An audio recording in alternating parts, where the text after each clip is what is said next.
Gonna get recording.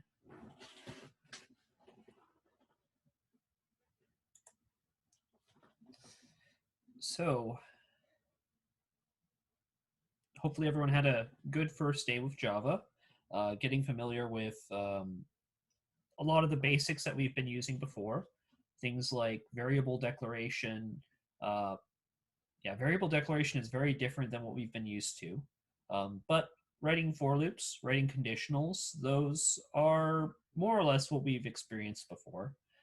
And we've probably noticed that we can't just write like a standalone function in Java. Well, not easily. Uh, we need to we need to always uh, build out like classes with everything we do. And Java is a very object-oriented language. That's the prevailing style that people use when they write Java code. And we can learn a lot about OOP by working in Java. And some of the concepts that we will that are kind of like entrenched in everybody's mind about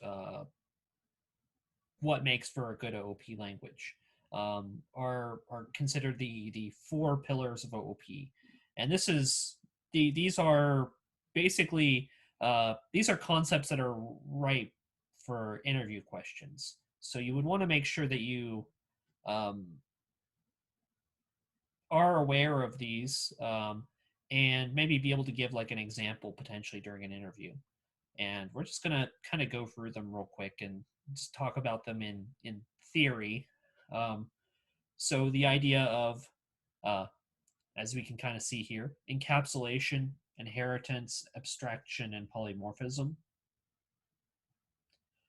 Polymorphism is definitely the tricky one, but essentially with our encapsulation, we're able to control access to how people can access bits of information and data and functionality in our code.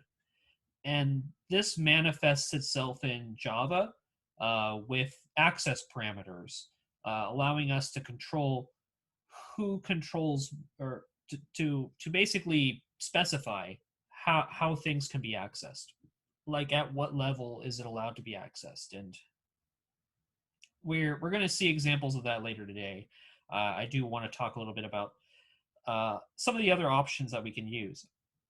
We're not going to always make everything public, although we could kind of get away with that for a lot of things. We're going to sometimes want variables to be private. We're going to sometimes want variables to be protected. Um, yeah, those are the major access parameters that you can add to, or access modifiers that you can add to a variable. So inheritance is also something that we have seen before. Um, Maybe we previously made like a vehicle class, and from that we could extend the functionality of the vehicle class to more specific types of vehicles, where maybe a car would have certain functionality in common with vehicles, but it would also be able to do its own things. And an airplane would have certain commonality with vehicles, but be able to do its own thing. So inheritance is baked pretty deeply into Java. We can make use of it. To be fair, though, like we're not going to go too crazy with that when we're making websites, because the more deeply inherited you make classes, the harder it is to debug weird things that might happen. But we will see a bit of it. So I'm not gonna say that we won't use it at all. It's just it's not as useful for web design. But it's definitely a hallmark of object-oriented programming and something that we've done before in Python. Um, Abstraction. Well, abstraction is kind of an idea that exists all over in languages. And what I mean by that is you can take operations and write them in such a way that it's easier for the programmer to tell the computer what to do, like there's maybe fewer lines of code you need to write, and the program is still able to let the computer know what to do, but it's easier for the programmer to write. And that's kind of a, it's not really the explanation I want. Well, let's consider an example. Like um, maybe we're considering a very basic language like assembly. Assembly. I am not writing very well right now. But in assembly, um, we might have to run sort of commands like move 10 uh, to some memory location. We're just going to pretend that this is a memory location. And move 6 to another memory location. And maybe these count up or something. And maybe essentially all we're trying to do is just create an array of information by putting bits of information at memory addresses. This is such a pain to do. Like, who needs to know where memory is being stored in the execution of the program? Who needs to know all this stuff? That's so hardware specific. Wouldn't it be better if we could declare a variable by simply saying var x equals 10 comma 6? Because that's essentially what we might be doing. And I can tell you this one definitely runs faster. So this is fast. Like, we're telling the computer exactly what we want it to do. Whereas this one runs slower, but we're not likely to mess this up. Like, what if I accidentally put like a 1 here instead? Well, now the data might not be where I expected it to be. There's a lot more chance for error here.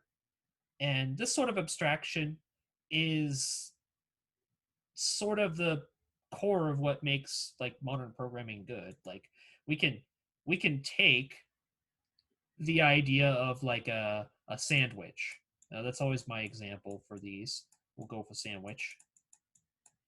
And, well, I could just store an array of information, like maybe the price is $5. Maybe the protein is ham. Maybe the bread is going to be wheat. And just put all the bits of information like in whatever order I feel like in this array. And as I decide I want to be able to do things, like maybe I want to be able to eat the sandwich, so I could put in a function as well. Well, this is going to be such a pain to work with. I would have to know exactly where everything is in this array. And while I could do this and it would work in certain languages, it's such a frustrating way of doing it. When instead, what I might consider doing is for my sandwich, well, I want it to be like it's one entity that I've created. I want it to be like a class that has a type of bread, that has a type of protein, that has a price.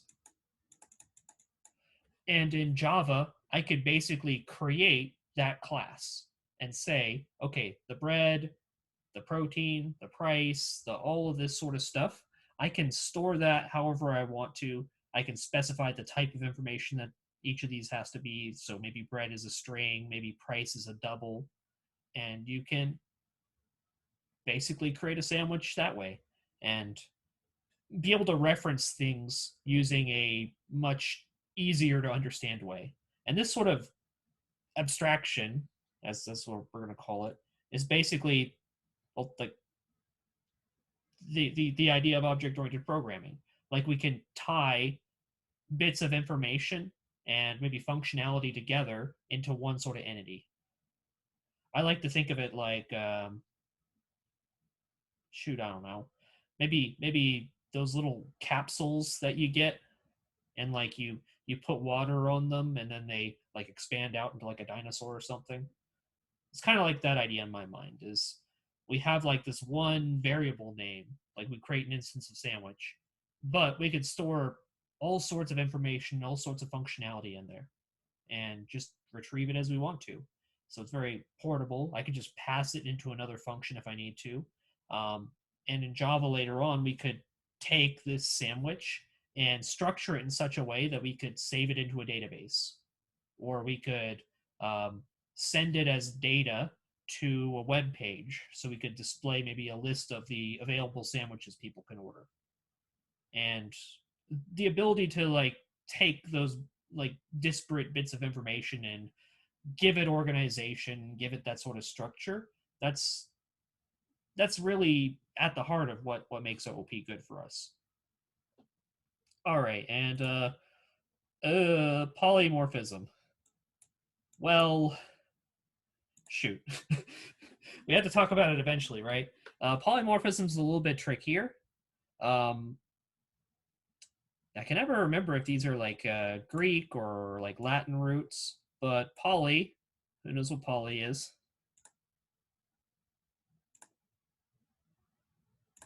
Many. Yeah. Many, yeah. Morph, forms, yeah. So basically, we can do kind of nifty things with polymorphism. Like later on, we could write methods that I'm trying to think of a good example here. So maybe we'd have like a all right. So let's imagine we have kitchen appliances that we're designing using Java, because yeah, that makes sense. Um, and maybe we have like a oven, maybe we have like a microwave, and we can have them both implement something called cook. So these appliances, maybe they use electricity, maybe they use gas power, who knows? They take in energy of some form and they convert it into the ability to cook food. So as much as I probably wouldn't want to just put like a chicken into a microwave, I could. It would cook very unevenly and terribly, and I wouldn't recommend it ever, but I could do that. Just like I could throw it into an oven, like a conventional oven, and the oven would heat up and cook the chicken. So the idea that I could design two different classes that work differently, that would both be able to essentially do the same thing. They could both cook.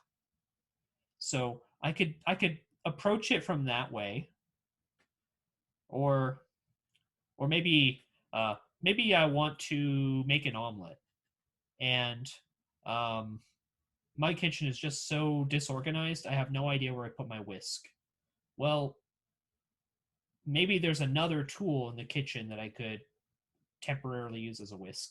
Maybe I'll just go and find like a fork instead and say, you know what? It's not designed for this, but we can make it do it anyway. So we could say that the fork has that sort of functionality. And there's more cases as well. So there's a concept we're going to be talking about um, called overloading. And let's switch out to an actual pen. Overloading. And let's talk about overloading real quick. So in Python, if I use the range function and I say I want 10 comma 22 comma 2, what is it going to give me? Does anyone know? Definitely a tricky one. Well, we can always cheat and have Python tell us. Python, what are you going to give me?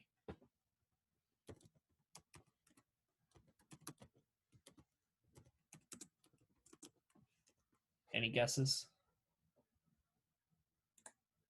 Let me just bring up chat real quick. Yeah, nothing in chat. Okay, well we're gonna see what it gives us. It gives me 10, 12, 14, 16, 18, 20. So basically from 10 to 20, doesn't include 22, skipping every other value. But what if I just told it I wanted range of 10? Or how about 10 to 22?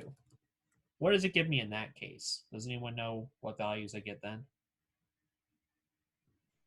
10 all the way to 21.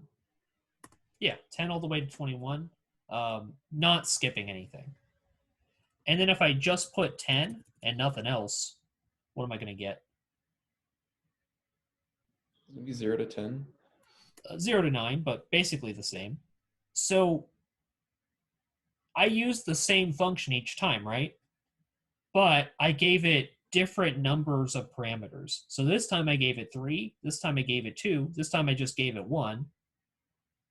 What's happening here is that I'm doing what's known as overloading, or Python has done what's known as overloading, where I can call the same function, but based on the number of things I give it, it will do different things for me. So if I just give it one value, it's built in to assume, okay, you want from 0 to that value. We get it. If I give it 2 values, it says, okay, you want from the first value to the second value, just giving every value. If you give it 3, okay, the third value is whatever step you want to go with. And it pretty much works that way. So in Java, we can define methods this way as well and use the same name, but have a different, what's known as method signature. So that is the types and number of variables that we get in. So in Python, we're stuck with just putting values that are numbers in here, and it has to go purely based on the number that we receive. But in Python, or in Java, I could basically have, well, one range function that expects an int, another range function that expects a string, another range function that expects like a Boolean. I'm not sure how they would work. Like, it makes sense to have ints and not the others, but I could accept different types of variables and be able to work with them because I know what type of variable I'm working with. Java has that sort of strictness applied to it. All right. Okay, so I think maybe enough of these very abstract examples. Maybe we can work a quick example where we make some sandwiches. And then I think I have a folder here. Let's go into demos. So if we want to make sandwiches, let's start out by creating that file, the sandwich file. .java, and I can open up the sandwich file. I'll just open up the entire folder. That'll be fine. And for this one, I want to create the public class sandwich. And we get to decide what sort of things we want to know about a sandwich. And I think I mentioned a few before. I want to have a public string for protein. I want to have a public, and this is basically me declaring what's known as member variables. These are the equivalent of attributes from Python. So public string protein, public string bread. I think we need to have some sort of meat or protein like topping and bread, and maybe we could have a public string for cheese. And I remember I had a public double for price. Does Java have a decimal class? If it does, I might want that one instead. Yeah, it looks like I use decimal instead. I believe decimal will have a little bit better accuracy, so I'm going to pick that one. And then if I want to put toppings onto a sandwich, well, I can put more than one, right? So maybe I want to have a public array list of string called toppings. And if I'm using array list, then I'm going to need to import something. So I need to import Java util.ArrayList. All right. And let's just say this is all we really care about knowing about our sandwich. There's probably more things that we could know, but we're just going to go with this for now. If I want to make a sandwich, well, the default values it's going to get are just going to be null for all of these, which is not good. So I want to be able to make an instance of a sandwich. Now in Python, we had a method called dunder_init, where we could initialize a given class, and that took in self. And in JavaScript, we had a method called constructor that we could use to initialize a sandwich or whatever we want to make. In Java, we use the same idea as a constructor or this initialization method, but the way we name it, it's always going to match up with the name of our class. So I'm going to say public sandwich. And what that means is when I go to make a sandwich, it's going to call this method right here. So I don't need to give it a return type. And if I want to know, if I want to provide a bread, a protein, all this sort of stuff when I create a sandwich, I need to put those into here. So I need to say I'm getting a string protein. I'm getting a string bread. I'm getting a string cheese. I'm getting a decimal price. And I'm getting a array list of string called toppings. And then I can set this dot protein equal to protein. So this being the Java equivalent of self from Python. So it's very similar to self there. And well, if you were in JavaScript, we have this there as well. This dot cheese equals cheese. This dot price is equal to price. This dot, let's see, protein. I missed bread, didn't I? I'll put that in a second. It's like the constructor? Yeah, this is the constructor. This dot bread is equal to bread. It's also, if you're coming from Python, it's very similar to that _init method. So now I'm able to create a sandwich. And if I actually want to test out making a sandwich, well, I can do it in this class if I want to. I could create a sandwich test class. I'm just going to put it right down here. I'm going to have a public static void main that takes in string array called args. And we're just going to make an instance of a sandwich. So we're going to say sandwich. Let's make a sandwich called BLT. And this is going to be equal to a new sandwich. And what should I put on the BLT? So the first thing it's expecting is going to be the protein. So what would be a good protein for our BLT? Well, it probably should be bacon. Bread. Maybe sourdough. I guess you could put BLT on a sourdough. That'd be pretty good. Cheese. No, thank you. Price. Maybe this one is for $6.75. And toppings. Okay, this one's tricky. So if I want to have an array list of toppings, shoot, how do I want to do that? All right, let's just make a quick array list. So we'll have array list of string, call it toppings1 is equal to a new array list of string. And then we can say toppings1 is equal to, we're going to add in, so for a BLT, we're going to want to have, well, we need the L and the T, that's for sure. So we need some lettuce. Come on, spelling. We need some toppings one dot add. We need some tomato. And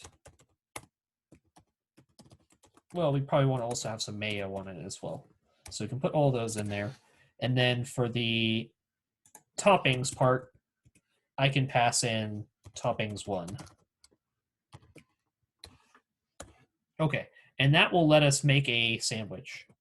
So I can try testing this out. So I can say Java C sandwich.java. Ooh. Cannot find symbol. It doesn't like decimal price. Okay, so if it doesn't like decimal, we're just going to do this as a double then. Double will be fine. Oops. I think you have to change in the constructor. Good call. Double. Change it both places. And then we can try compiling it again. So it lets me make a sandwich now, and we can test it out by saying Java sandwich. Well, it didn't really show us anything, but we could create a toString method. Well, before we do that, we could try system.out.println BLT, and it's going to tell me that I have a sandwich at this memory location. Really useful. But if I want to see more details about it, I believe I can make a public string toString. And what I'm going to want to do is create a string called result. And basically, I'm just going to build out what I want a sandwich to look like. So I'm going to say result plus equals protein, comma, plus this dot protein, which should be lowercase b. Yeah, lowercase b. And I'm going to do the same kind of thing for each thing that's in the array, or not the array, the sandwich. So I can put in bread, I can put in cheese, I can put in price, I can put in toppings.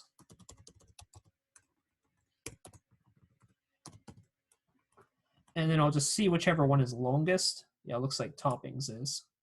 Let's make this capital T. And I'm just gonna,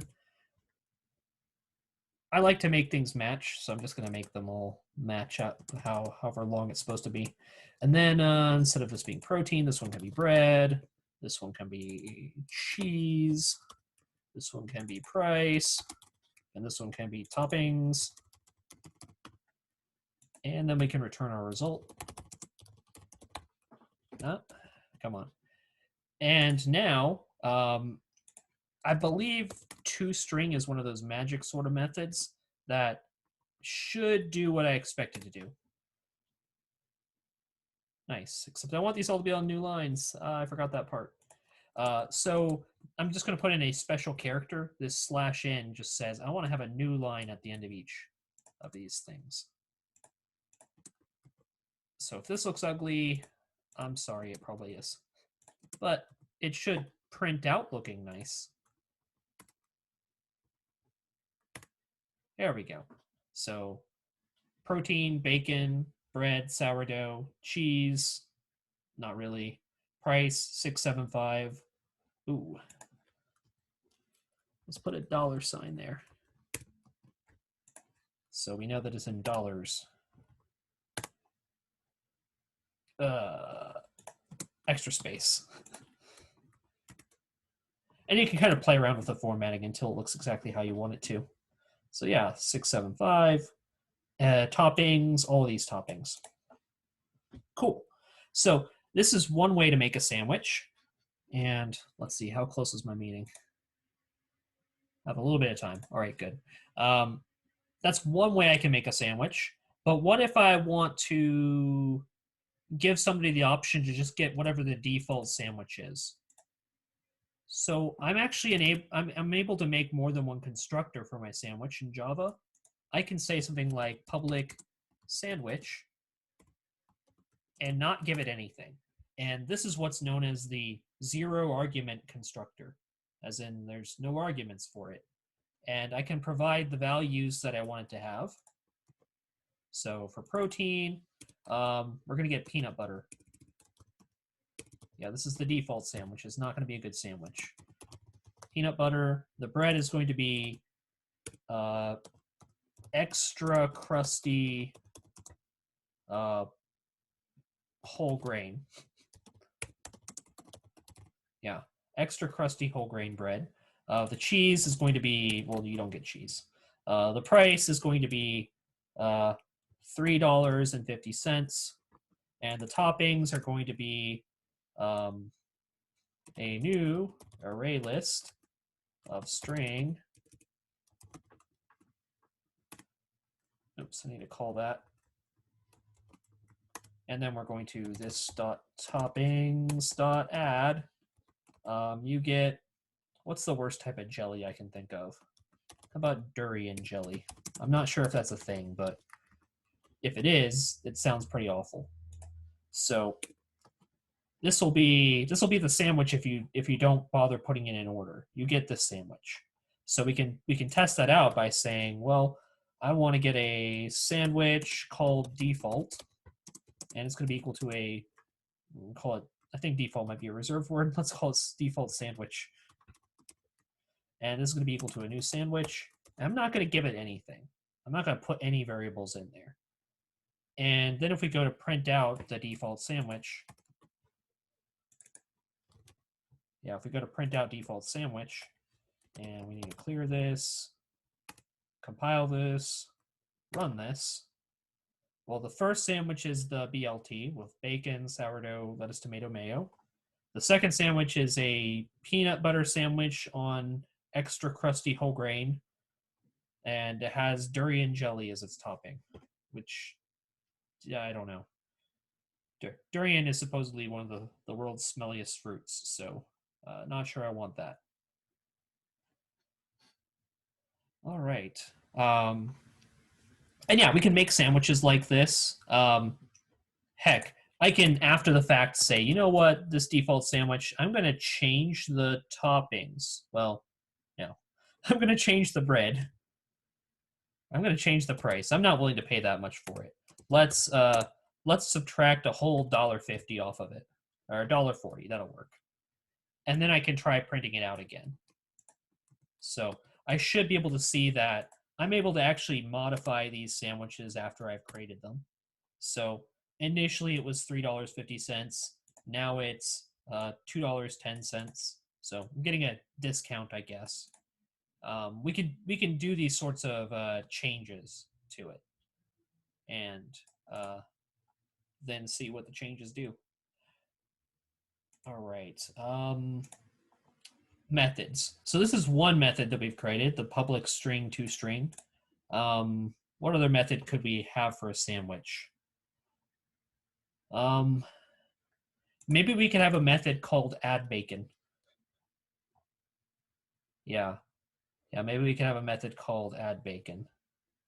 And what that method is going to do, how can I be safe about this? Well, we'll just hope it's going to be safe. So we'll make a public, well, we don't necessarily need anything back. Public void add bacon. And what it's going to do is whatever the sandwich is, we're going to say this dot toppings, add bacon to it. And we'll be able to call this function however we want to. So we could say, well, you know what, default sandwich, let's add bacon. Let's make it good. I have no idea if peanut butter and bacon go together, so don't don't let's not think about it too much. That might be a horrible sandwich. So we got to compile it, then I can print it, and now we have bacon in our sandwich. So we're able to make these sort of additions. Or maybe if instead of add bacon, we want to know how much bacon we want to add. So we can check if num is greater than 0. Then we can say for int I equals 0, I less than num, I plus plus. We can add bacon multiple times. So maybe we can say if we have just add bacon without anything in there, we just get 1 bacon. But what if we say we want to get 3 bacon? Well, we can modify the add bacon to add more bacon. The bacon.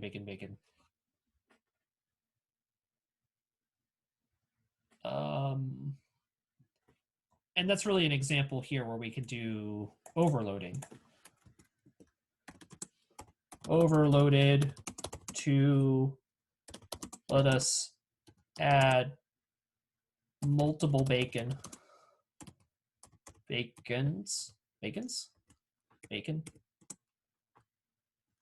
at once. We'll just say that.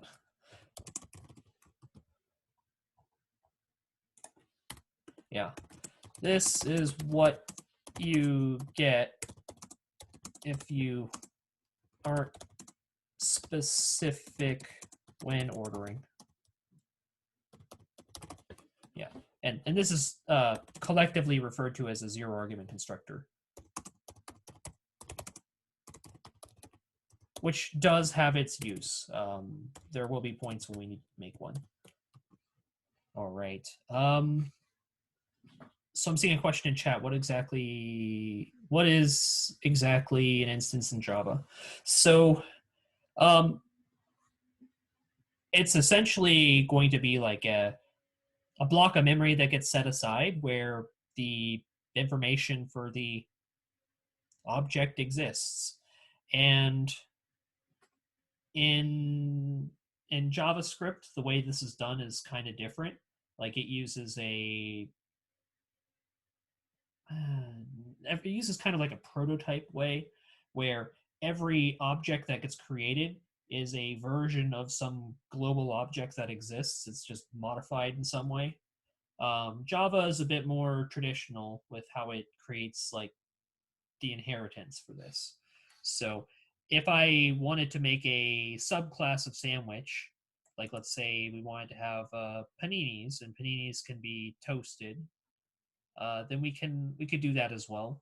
In fact, I could probably have like is toasted here as like a Boolean. Normally I do that. But yeah, we're already kind of going a bit long on this one, so just want to make sure I'm hitting all the topics I want to talk about real quick, because my meeting comes up soon. Public-private protected. Yeah. Okay, let's just say that the price is suddenly private. This is now a private price. Well, I don't believe that actually changes anything for me.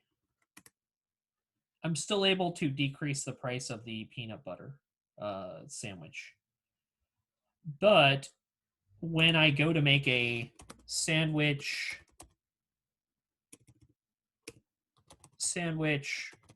orderer, as in the class that orders sandwiches, and I make a public class sandwich orderer, then I am going to make a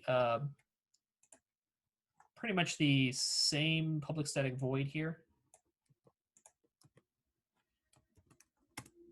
And if I try to make a default sandwich and then decrease its price. So same kind of thing I was doing in the other class inside the sandwich orderer.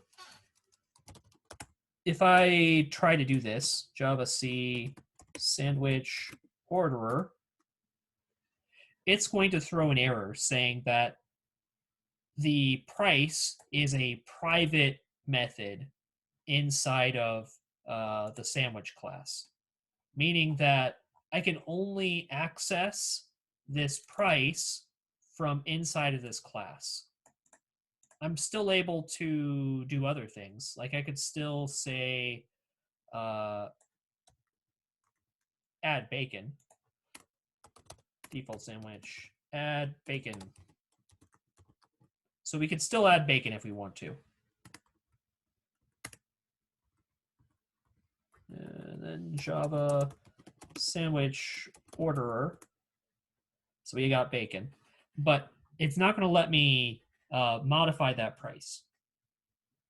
And that's because of the way its access parameter has been set.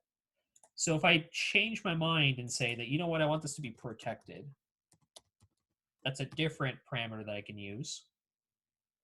I believe because it's in the same package, it might let me do this, or it might have to be a inherited version in order to do this. So let's see if that'll work. Well, I'm not actually doing the thing that would break things, so let's turn that on again. Yeah, let's turn the thing that would potentially break things back on.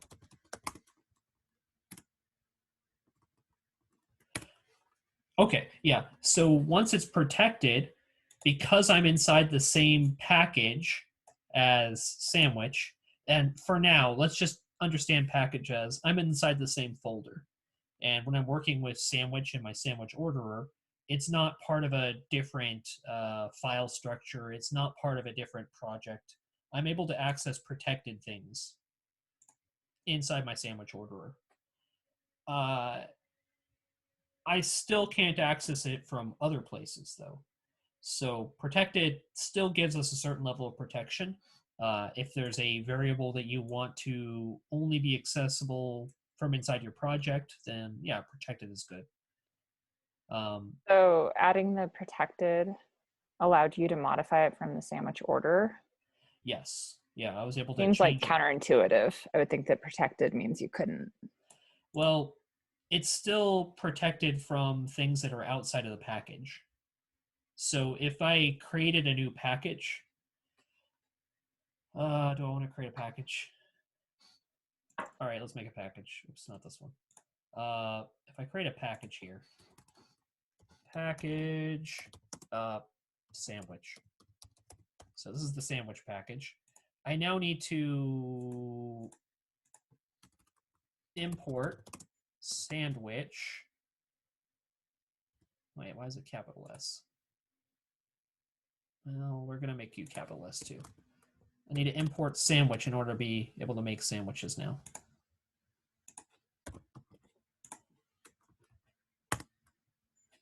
So it's saying dot expected sandwich dot sandwich. Okay, yeah. Cannot access sandwich. Package sandwich does not exist. Oh boy. Oh man. Let's make this lowercase sandwich. I always get into all sorts of issues with these packages. I don't want to get into it too much. Let's just say this afternoon I'll talk about how we get those packages working so that we can modularize our code a little bit more. To be fair, at the moment, we just want to put everything inside the same folder structure, and that'll be fine for now. Later on, we might have classes that might interfere with other classes if they're inside the same workspace, if you will. And we can use packages in order to space them out. And we'll be using the IDE we're going to be using, Spring Tool Suite, will make setting these up a lot easier for us later on. So yeah, I can't really show off protected not letting us access it at the moment, but I will work that as an example this afternoon because I haven't quite covered everything I want to. For now, Public is kind of good for everything. Private, we're going to be using in special cases when we want to make what's known as a Java bean. And I'm going to make sure we talk about that this afternoon.